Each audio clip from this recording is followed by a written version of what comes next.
공포카페 일본 모채널 괴담 문 열어.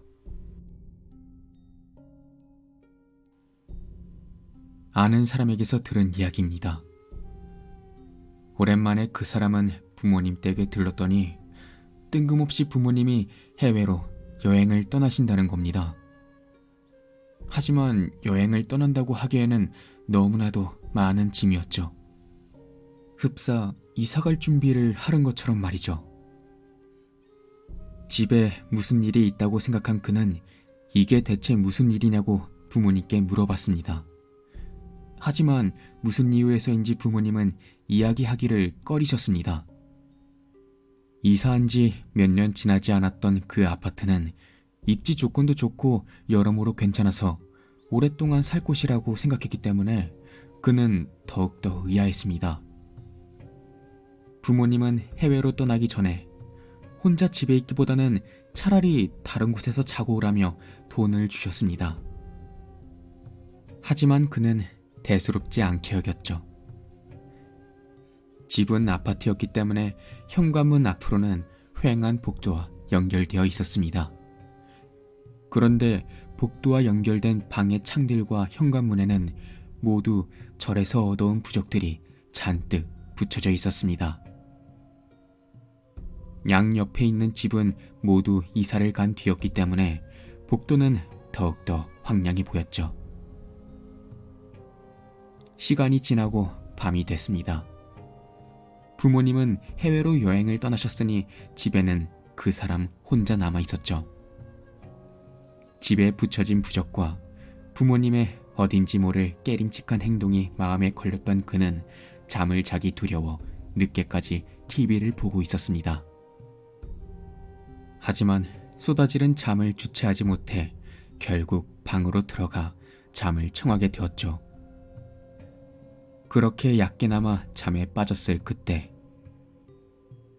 잠결에 어렴풋하게 누군가 현관을 놓고 하는 소리가 들려오기 시작했습니다.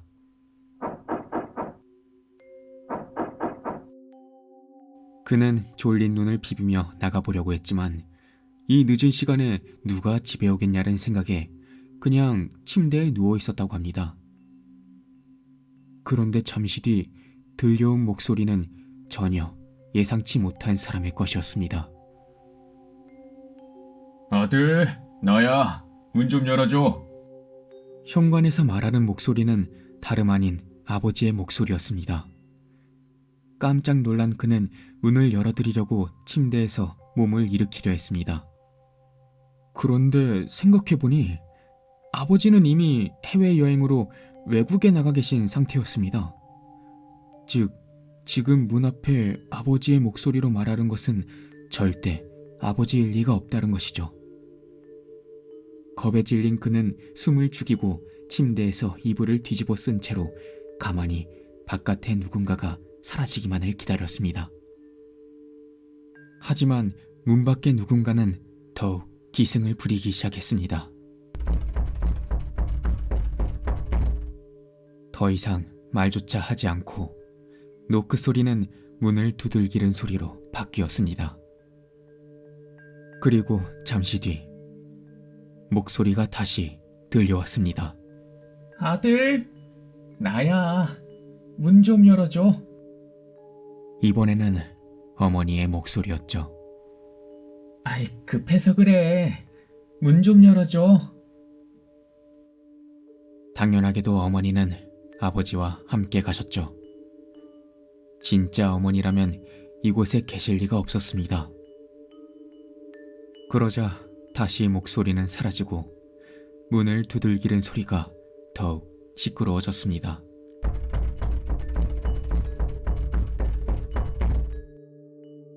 다행히도 잠시 뒤 소리는 완전히 사라지고 정막만이 흐를 뿐이었습니다. 그는 그제야 부모님이 이사를 하려던 이유를 깨달았고 그 누군가가 사라진 것에 이불 속에서 안도의 한숨을 내쉬었습니다. 아이고, 아까 전에 그건 뭐였지?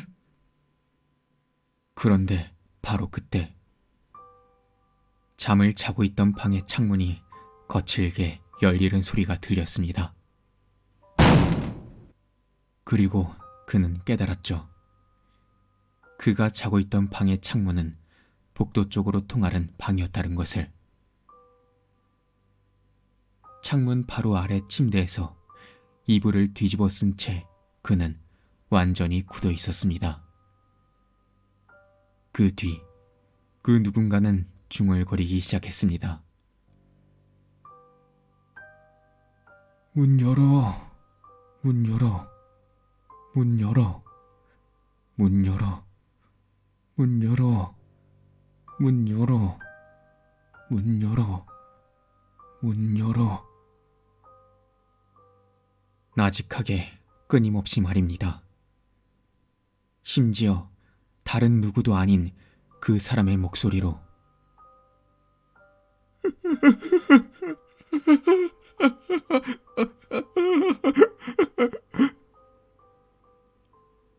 그는 공포에 질린 채 나오지도 않는 목소리로 비명을 질렀습니다. 창밖에 무언가는 한참 동안 귀에 속삭이듯 같은 말을 반복했고, 현관문에서는 이미 미친 듯이 걷어 차이고 있는 소리가 들렸죠. 결국 이불 속의 그는 너무나 큰 공포에 그만 정신을 잃고 말았습니다. 다음 날 아침, 간신히 일어난 그는 현관문을 열어보고 다시 한번 소스라치게 놀랄 수밖에 없었습니다. 마치 누군가가 손에 밀가루를 묻히고 손바닥으로 문을 두들긴 듯 현관문에는 새하얀 손바닥 자국이 가득 묻어 있었기 때문이죠.